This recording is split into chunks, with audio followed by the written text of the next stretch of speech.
ditanya, ma salakakum fi saqar? Ma salakakum fi saqar? Mengapa kamu masuk dalam neraka saqar? Apa jawab mereka? Lam naku minal musallin. Kami tidak sembahyang. Lam naku minal musallin. Kami tidak melaksanakan ibadah salat kepada Allah Subhanahu wa taala. Inna awwala ma yuhasabu bihil 'abdu yaumal qiyamah. Yang pertama kali nanti dihisab, dihitung kira pada hari kiamat, salatuhu, salat. Idza salahat, kalau sembahyangnya itu baik, salahal jasadu kulluh, salahal amalu kulluh, maka amal yang lain pun ikut baik. Wa idza fasadat, kalau rusak salatnya, rusak sembahyangnya, fasadal amalu kulluh, maka amal yang lain pun ikut menjadi rosak. Mengapa masjid ini cantik, megah, tegak berdiri? Karena ada tiang yang kokoh. Maka dalam satu hadis ditulis di samping mihrab Nabi, bila tuan-puan pergi sampai ke Madinah, masuk ke dalam taman Raudhah. Di taman Raudhah ada mihrab, tempat Nabi menjadi imam. Pandang mihrab tiang sebelah kiri, ada tulisan hadis, as-salah imaduddin, sembahyang, salat, tiang agama. Mengapa kubah yang besar ini boleh di atas kita? Kerana ada tiang-tiang yang kokoh menjadi penyangga. Maka bila tiang ini rapuh, retak, hancur, na'udzubillah, maka tak lagi bermakna binaan yang agung dan megah. Begitu jugalah dengan ibadah kita.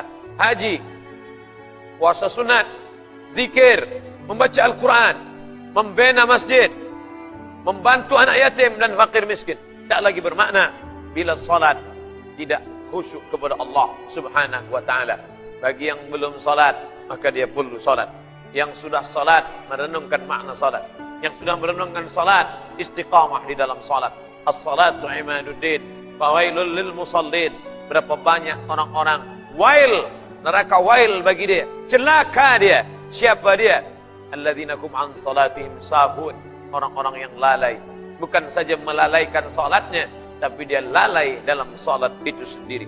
Oleh sebab itu, Khabbab ibn al-Ath, sahabat Nabi, ditanya, ya Khabbab, ya, pernah engkau melihat Nabi salat? Pernah. Kerana dia sahabat Nabi, maka dia memandang Nabi salat. Apa yang kau lihat, wahai Khabbab?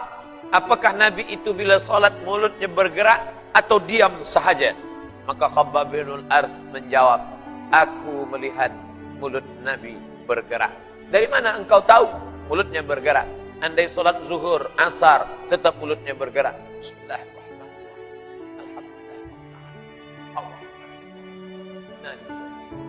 Hamsah, begitu disebutkan oleh Al-Habib Hasan As-Saqaf dalam kitabnya Sahih Sifat Salat Nabi.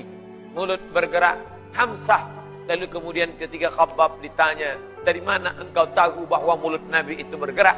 Khabbab menjawab, bittirabi lihyatih, kerana aku melihat janggut Nabi bergoyang. Janggutnya bergoyang kerana mulutnya bergerak.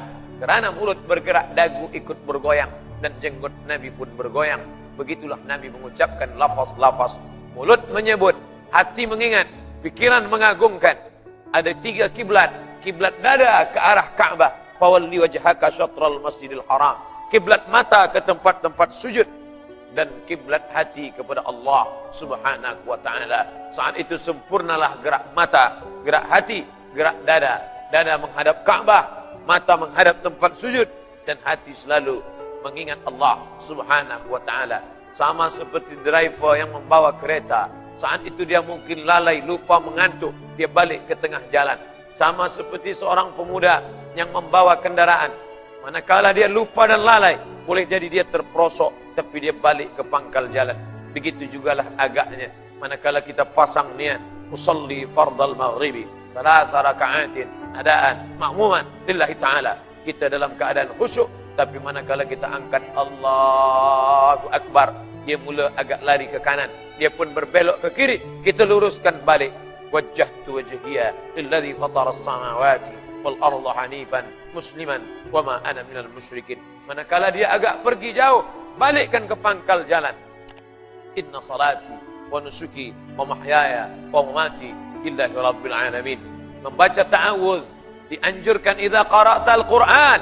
Bila engkau baca Quran, fasta'iz billah, mintalah perlindungan kepada Allah. A'udzubillahi minasyaitonir rajim. A'udzubillahi as-sami'il 'alim minasyaitonir rajim. Bismillahirrahmanirrahim. Berdialog, berbicara dengan Allah Subhanahu wa taala. Alhamdulillahirabbil alamin. Allah menjawab, hamidani 'abdi, hambaku sedang memuji aku. Ar-Rahmanir Rahim, asna 'alayya 'abdi, hambaku sedang memuliakan aku. Malik yaumiddin. Apa jawab Allah? Majjadani 'abdi, hambaku sedang mengagungkan aku. Iyyaka na'budu wa iyyaka nasta'in. Apa jawab Allah? Sa'alani 'abdi wa lahu ma sa'al. Hambaku meminta kepada aku dan dia mendapatkan apa yang dia pinta. Maka kadang ada orang satu nafas dia buatkan satu ayat, walaupun salat zuhur, walaupun salat asar. Bismillahirrahmanirrahim. Dia ingin merasakan khusyuknya dalam salat, mengingat kepada Allah SWT. Ada orang yang satu ayat dia buat satu nafas, tapi ada juga orang yang boleh satu nafas Fatihah dengan ayat sekali. Maka mudah-mudahan kita tetap merasakan manisnya bacaan ayat-ayat salat, merasakan kebersamaan dengan Allah. Maka dalam maqam yang paling tinggi, Islam, iman, ihsan, sesuai dengan pertanyaan Jibril alaihissalam, ma huwal Islam? Anta syahada an la ilaha illallah wa anna Muhammadar Rasulullah wa tuqimas salah wa tu'tiyaz zakah wa tasuma Ramadan wa tahujjal baita in istata'ta ilaihi sabila. Wa mal iman? An tu'mina billah wa malaikatihi wa kutubihi wa rusulihi wal yawmil akhir wa biqadri khairihi wa syarrihi. Puncanya adalah wa mal ihsan. Apa jawab baginda sallallahu alaihi wasallam? Anta abudallaha ka'annaka tarah. Kau sembah Allah seakan-akan engkau memandang dia. Fa illam takun tarah la tudrikul absar wa huwa yudrikul absara. Dia tak dapat dipandang oleh mata, tapi matalah yang dipandang oleh dia. Andai engkau tidak melihat dia, maka dia yang sedang memandang engkau. Rasakanlah bahwa diri sedang dipandang Allah. Kita bukan dipandang CCTV. Kita bukan dipandang oleh orang yang punya kuasa manusia. Bila manusia yang memandang, dia boleh lelah, boleh tidur, boleh letih. Tapi yang memandang kita adalah dia. Siapa dia? La ta'khudhuhu sinatun wala naum. Saat itu kita sedang dipandang oleh dia. Maka rasakan kebesarannya. Allahu Akbar. Ada orang-orang yang manakala nanti menyesal, meneteskan air mata, penyesalan padang mahsyar saat ditanya Allah, ma salakakum fi saqar? Kenapa kamu masuk ke dalam saqar? Mereka dengan satu jawaban, lam naku minal musallin wa lam naku nut'imul miskin. Tak peduli kepada orang miskin. Dari masa dulu sampai saat ini orang miskin tetap saja ada. Apa maknanya? Bahwa kita membantu mereka. Mereka adalah ujian bagi dirinya sendiri. Tapi kita juga dengan harta ini sedang diuji. Apa kata kita dengan orang miskin? Sabarlah engkau, kerana engkau diuji. Orang miskin berkata dan menjawab, aku sabar dengan kemiskinanku, aku sudah berusaha, tapi engkau juga sedang diuji dengan harta yang ada padamu. Banyak orang menganggap bila dia sakit, dia sedang diuji. Bila dia miskin, dia sedang diuji. Bila kebakaran, dia sedang diuji. Bila kehilangan, dia sedang diuji. Bila kematian, dia sedang diuji. Tapi manakala dia ada harta, dia menyangka aku tidak sedang diuji. Padahal dalam Al-Quran, lebih dulu ujian harta daripada ujian nyawa. Wa balawnahum bil hasanat. Kami uji mereka dengan yang baik-baik. Kuasa, ujian. Harta, ujian. Kemasyhuran, ujian. Banyak orang yang lulus diuji dengan kemiskinan, tapi dia gagal manakala diuji dengan kekayaan. Banyak orang yang berhasil diuji dengan kefakiran, tapi tak banyak yang berhasil diuji dengan kemasyhuran. Datanglah tamak, datanglah loba, datanglah marah, datanglah angkuh, datanglah sombong. La yadkhulul jannah, tak masuk surga. Man kana fi qalbihi, siapa yang dalam hatinya mithqala habatin min khardalin min kibrin, ada sombong walaupun sebesar biji sawi. Muslimin muslimat yang dimuliakan Allah Subhanahu wa taala. Maka selanjutnya Allah berkata, menceritakan tentang mereka yang menyesal. Apa kata mereka? Lam naku minal musallin wa lam naku nut'imul miskin wa kunna nakhudhu ma'al khaidin. Kami duduk bersama-sama dengan orang yang melakukan kesia-siaan. Bila berteman bersahabat dengan penjual minyak wangi, walaupun tak membeli akan mendapat baunya. Tapi bila berdekat dengan pandai besi, maka walaupun tak terbakar apinya, paling tidak bau busuknya melekat juga pada asapnya akan terkena juga pada kain dan pakaian. Maka duduk bersama orang yang tidak baik akan membuat pengaruh yang besar. Andai tidak sembahyang mereka, kita boleh tetap sembahyang, tapi paling tidak melalaikan waktu bersembahyang, bersolat kepada Allah Subhanahu wa taala.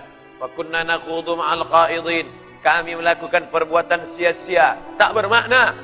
Abdurrahman Ibnu Khaldun, seorang sosiolog, orang yang mengerti tentang masyarakat, apa kata dia?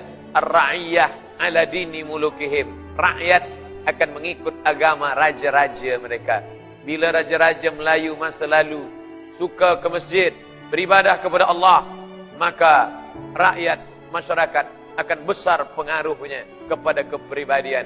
Bila guru mengajarkan yang baik-baik, dia bawa ke rumah Allah, murid pun juga akan turut serta. Bila berkawan dengan orang baik-baik, maka mereka pun juga akan memberikan pengaruh pada pribadi. Maka kita larang anak-anak berkawan pada orang tak baik. Kita ajar dia untuk memilih mana baik, mana tak baik, kerana pengaruh yang luar biasa terhadap kepribadian. Pepatah Melayu mengatakan, Allah bisa kerana biasa. Orang boleh berbuat baik kerana berteman dengan orang baik. Menganggap pertama suatu perbuatan jahat tidak baik, ini perbuatan jahat. Tapi manakala dia tiap hari pandang, dia tiap hari tengok, dia yang kata yang tak baik menjadi biasa-biasa saja, dan lama-kelamaan dia pula melakukan perbuatan yang tak baik. Maka dihindarkan. Wa kunna nakhudhu ma'al khaidin. Bila ada orang berkata jangan pilih-pilih kawan, berkawanlah pada semua orang. Kekhawatiran yang mendalam. Ada orang memancing menangkap ikan, tapi ada juga sebahagian orang tukang pancing dilarikan ikan, kerana ikan yang terlalu besar tak dapat kita mengendalikannya. Maka Nabi mengajarkan, man ra'a minkum mungkaran, bila kau pandang orang berbuat mungkar, falyughayyirhu biyadihi, robah dengan tangan. Tak sanggup dengan tangan, fabilisani, robah dengan lidah. Mengapa awak minum khamar? Mengapa awak berzina? Mengapa awak mencuri? Mengapa ada risuah? Bila tak sanggup dengan lidah, fabiqalbi, dengan hati. Apa makna dengan hati? Tinggalkan dia jauh-jauh, jangan dekati. Kerana bila kita dekat, kita akan terpengaruh, dan kita tetap akan ditanya di hadapan Allah. Kamu bersahabat baik dengan dia, apa yang pernah kamu lakukan? Boleh kamu mengatakan ini hak, ini batil?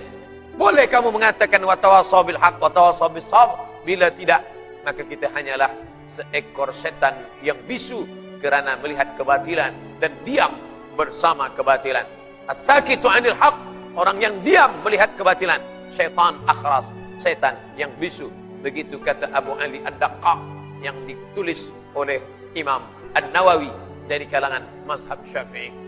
Bila malam ini kita masih sempat bermuzakarah, membacakan ayat-ayat Allah Subhanahu wa taala, saling ingat mengingatkan. Malam ini saya yang ingat, tuan-tuan diingatkan, tapi sampai masanya saya boleh lupa, karena manusia tak lama ingat. Afatul insan an-nisyan, penyakit manusia adalah lupa. Apa yang dia cakapkan dia pun tak ingat. Tapi saya tidak akan bersedih hati manakala saya lupa ada jamaah yang boleh ingatkan saya. Hai Ustaz Abdul Samad, bukankah dulu Ustaz yang menyampaikan di Masjid Khalid Ibn Walid bahawa nanti kita akan menangis menyesal? Pertama, kerana tidak bersedekah. Kedua, kerana masuk ke dalam neraka sakar sebab melalaikan salat. Yang ketiga, kerana tiada peduli kepada fakir miskin. Yang keempat, kerana bersama dengan orang-orang yang zalim. Maka oleh sebab itu, manakala ada orang ulama besar bernama Imam Sufyan Ats-Tsauri, Imam Malik bin Anas duduk di kota Al-Madinah Al-Munawwarah. Sedangkan Imam Sufyan Ats-Tsauri, dia jauh, dia duduk di Kufah, Irak. Suatu ketika berkirim suratlah Sultan kepada Sufyan Ats-Tsauri. Wahai Imam Sufyan Ats-Tsauri, datanglah ke istana. Tapi Sufyan Ats-Tsauri menolak undangan itu dengan kata-kata yang baik. Berkali-kali datang, dia tetap tidak juga mau menghadiri jemputan itu. Sampai pada akhirnya bertemulah antara Khalifah Abu Ja'far Al-Mansur yang menjemput sahabat, yang menjemput seorang ulama yang masyhur ini di samping Ka'bah, manakala mereka sama-sama melaksanakan tawaf. Subhanallah walhamdulillah wa la ilaha illallah wallahu akbar. Subhanallah walhamdulillah wa la ilaha illallah wallahu akbar. Lalu bertanyalah Khalifah Abu Ja'far Al-Mansur kepada Imam Sufyan Ats-Tsauri, "Ya Sufyan Ats-Tsauri, ya, mengapa engkau tidak pernah mahu datang? Padahal aku sudah berkali-kali menjemput engkau." Imam Sufyan Ats-Tsauri tidak menjawab. Ia hanya membacakan ayat Allah, "A'udzubillahi minasyaitonir rajim. Wala tarkanu ilal ladzina zalamu fatamassakumun nar." Janganlah dekat-dekat dengan orang zalim. Andai kau tidak masuk ke dalam neraka, paling tidak engkau terkena jilatan ujung api dari neraka. Sadarlah Abu Ja'far Al-Mansur bahawa lidah ulama itu adalah teguran yang disampaikan dari Allah. Dialah yang menyampaikannya tanpa ada rasa takut dan cemas. Itulah sifat daripada ulama. Apa kata Allah dalam Al-Quran? "Ala inna awliya Allah." Ketahuilah bahawa wali-wali Allah itu. Siapa wali Allah itu? Apakah yang berjalan di atas air? Apakah terbang di atas awan? Idza ra'aitar rajul, bila kau pandang ada orang yatiru yamshi 'alal ma', berjalan di atas air, yatiru fil hawa, terbang di atas awan, jangan kau pandang pada itu, kerana setan pun, iblis pun mampu terbang di atas awan, berjalan di atas air. Tapi pandanglah pada istiqamahnya menjalankan agama Allah, pada takutnya melanggar yang dimurkai Allah, pada salat jamaahnya ke masjid Baitullah. Maka saat itu ada ulama yang takut kepada Allah. Itulah sifat yang disebutkan Allah dalam Al-Quran. Innama yakhshallah, yang takut kepada Allah min ibadihi, di antara hambanya, al-ulama, para ulama.